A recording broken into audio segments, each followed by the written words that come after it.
Anda menyaksikan Kompas Update bersama dengan saya Rizona Gali. Saudara, polisi akhirnya dapat menangkap 4 perusuh di kota Jayapura saat iring-iringan jenazah Lukas NMB akhir Desember lalu. Keempat pelaku ditangkap berdasarkan rekaman CCTV yang ada di sekitar lokasi. Mereka terlibat pembakaran terhadap 28 bangunan, terdiri dari 20 rumah toko, 5 rumah dinas Koremsel 72, dan 3 rumah kesehatan yang berada di pinggir jalan utama Waina, Distrik Heram, Kota Jayapura. Para pelaku juga terlibat penyerangan terhadap personel gabungan TNI Polri yang melakukan pengamanan terhadap iring-iringan jenazah Lukas NMB menuju rumah duka di Koya Tengah.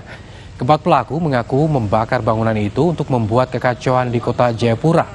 Polisi pun masih memburu pelaku lain dalam kerusuhan yang terjadi.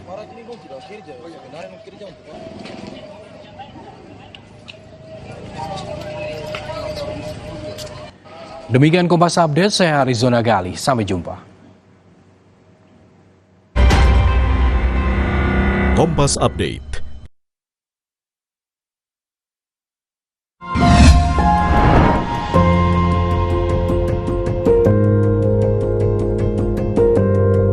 Kompas TV, Rumah Pemilu.